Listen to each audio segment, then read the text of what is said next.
Master जी show में खुश आमदीद। दोस्तों, आज दिल को छू लेने वाली एक कहानी लेकर आपकी खिदमत में हाजिर हुआ हूँ। ये कहानी रविंद्रनाथ टैगोर की लिखी हुई एक बंगला कहानी है, जिसे मैं उर्दू जबान में आपकी खिदमत में पेश करूंगा। रविंद्रनाथ टैगोर बरसगीर पाक व हिंद के वो वाहिद अदीब हैं जिन्हें अदब का नोबेल प्राइज दिया गया। इस कहानी का उन्वान है काबुली वाला। इंसानी जज्बात और एहसासात के ताने बाने से बुनी ये कहानी आपको बाप और बेटी के मुकद्दस रिश्ते में छुपी उस मोहब्बत की गहराइयों में लेकर जाएगी, जहां आपको दुख के कांटे भी मिलेंगे और मोहब्बत के फूल भी। मुझे यकीन है कि ये कहानी आपको मुद्दतों याद रहेगी। मैं एक कहानी नवीस हूँ जो कलकत्ता में रहता है। मेरी 5 साल की बेटी मिनी हर वक्त कुछ ना कुछ बोलती, कोई ना कोई सवाल पूछती रहती है। खामोश होकर चुप बैठना तो उसे जैसे आता ही नहीं। अपनी लिखने की मेज पर मैं कुछ काम में मसरूफ था, कुछ लिख पढ़ रहा था कि मिनी अटकेलियां करती हुई भागती आई और बोली, बाबा बाबा, आपको मालूम है वो दीनदयाल काका है ना, वो कागा को कौवा कहता है। अरे पगला कहीं का, भोला है ना, भोला, आपको मालूम है वो भोला कहता है कि आसमान में एक हाथी है, वो अपनी सूंड से पानी फेंकता है, इस तरह बारिश होती है। बोला, बाबा आसमान में कोई हाथी है या भोला ऐसे ही पगली बातें करता है? मिनी बेटा, मैं कुछ काम कर रहा हूँ, थोड़ी देर के लिए खामोश हो जाओ। अच्छा बाबा, मैं अब कुछ नहीं बोलूंगी। ये सुनकर मेरा दिल पसीज गया और मैंने कहा, नहीं मिनी, तुम खेलो जरूर, मगर थोड़ी देर के लिए बागीचे में चली जाओ, मुझे कुछ जरूरी काम है, फिर मैं तुम्हारे साथ खेलूंगा। मैं अपने काम में मसरूफ हो गया और मिनी बागीचे में फूलों के पास खेलने लगी। अचानक गली में से एक खुश्क मेवा बेचने वाले पठान की आवाज आई। मिनी दौड़कर घर के फाटक तक पहुंची और बोली, काबली वाले, काबली वाले। उसने पठान को 2-3 मरतबा पुकारा और पठान उसकी नन्ही मासूम आवाज सुनकर जब फाटक की तरफ आया तो वो भागकर बागीचे में एक दरख्त के पीछे छुप गई, क्योंकि वो पठान से डरती थी। उसने सुन रखा था कि पठान के झोले में कई बच्चे बंद होते हैं और वो उसके जैसे छोटे बच्चों को थैले में डालकर उठाकर ले जाता है। मैं हंसता हुआ बागीचे में गया, मिनी को उठाकर गोद में सवार कराया तो रहमत खान नामी पठान उसे देखकर बहुत खुश हुआ। उसने कुछ मेवा किशमिश निकाल कर मिनी को देना चाहिए, मगर मिनी डरकर मुझसे लिपट गई। मैंने मुस्कुराते हुए एक अठन्नी निकाल कर रहमत खान को दी और उसका शुक्रिया अदा किया। रहमत खान चला गया तो मैंने मेवा मुन्नी को दे दिया। अगली सुबह घर से निकलते क्या देखता हूँ कि मुन्नी बागीचे में बैठी है और रहमत खान उसे कुछ किशमिश और बादाम दे रहा है। दोनों आपस में हंस हंस कर बातें कर रहे हैं। चलो अच्छा हुआ आप लोगों की दोस्ती हो गई। घर वापस पहुंचा हूँ तो क्या देखता हूँ कि बेगम मिनी को डांट रही है, क्योंकि काबुली वाला जाते वक्त वो अठन्नी उसकी झोली में डाल गया था और उसकी माँ उसे डांट रही है कि तुमने किसी गैर आदमी से ये आठाने क्यों लिए। फिर ये रोज का मामूल बन गया। रहमत खान मिनी से मिलने के लिए आता, उसे कुछ किशमिश और मेवा खाने के लिए देता। दोनों खूब बातें करते। रहमत खान मिनी से पूछता, मिनी बेटा, तुम ससुराल कब जाएगा? और मिनी हंसते हुए उससे पूछती, काबुली वाले, तुम ससुराल कब जाओगे?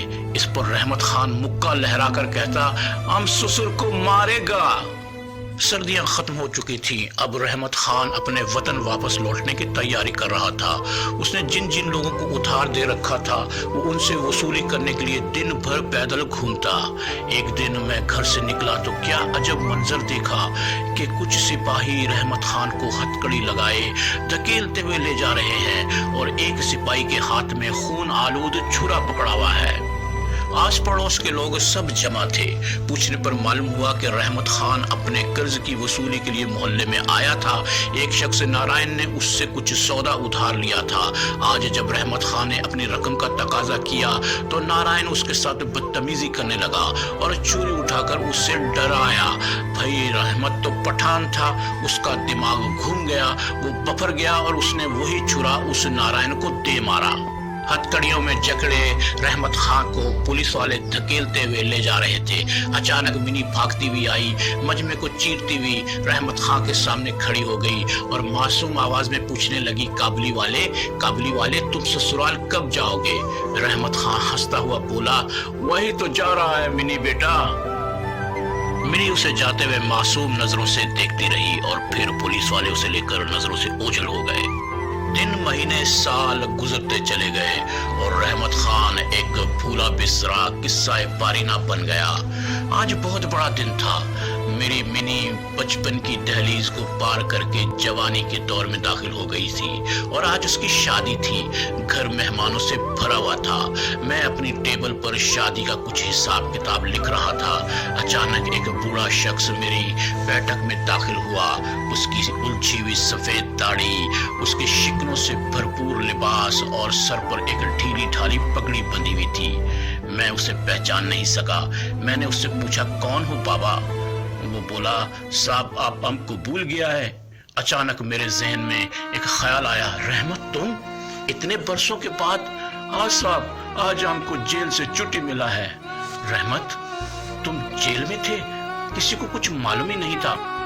साहब हम अपना मुल्क अफगानिस्तान को जाता है। सब एक मेहरबानी करो, हमको हमारा मिनी बच्चा से एक बार मिलवा दो। हम मिनी बच्चा को देखना चाहता है। आज तो बहुत मसरूफ है रहमत, आज मिनी तुमसे नहीं मिल सकती। तुम कभी फिर आना।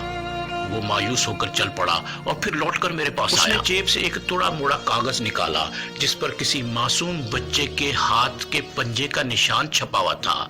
हाथ पर स्याही लगाकर कागज पर छाप ले ली गई थी। वो बोला, साहब ये हमारा पलवशा का हाथ का निशान है। हमारा पलवशा बिल्कुल मिनी बच्चा जैसा है। हम मिनी बच्चा को देखकर अपने पलवशा को याद करता है। तुम ठहरो रहमत। मैं जाकर मिनी का हाथ पकड़कर लेकर आया। वो दुल्हन के लिबास में मलबूस थी। वो जवान हो चुकी थी। रहमत खान उसे नहीं पहचान सका और मिनी भी रहमत को भूल चुकी थी।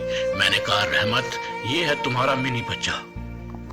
रहमत मुस्कुराकर बोला, मिनी अरे बेटा आज ससुराल जाता है। मिनी ये सुनकर शर्मा गई और फिर रहमत के दिमाग में एक झमाका हुआ। वो दीवार के साथ लगकर बैठ गया। उसकी आंखों से जारो कतार आंसू बह रहे थे। उसे यकदम ख्याल आया कि पलवशा भी तो बड़ी हो गई होगी। उसे जारो कतार रोता देखकर मिनी भी रोने लगी और मैं भी रोने लगा। फिर मैंने अपनी दराज खोली। एक लिफाफा जिस पर लिखा हुआ था, घर पर रोशनी करने के लिए पैसे। मैंने वो पैसे उठाकर रहमत को दिए और उसे कहा कि तुम अपने वतन चले जाओ। वो पैसे लेने के लिए तैयार नहीं था। फिर मैंने पैसों का लिफाफा मिनी के हाथ में दिया। मिनी ने रुपयों का लिफाफा काबुली वाले के हाथ में थमाया तो वो जारो कतार रोने लगा। पलवशा बोली, काबुली वाले तुम अपने वतन चले जाओ, वहां पलवशा तुम्हारा इंतजार कर रही होगी। फिर वो रोता, अपने आंसू पोंछता मेहमानों के मजमे में गुम हो गया।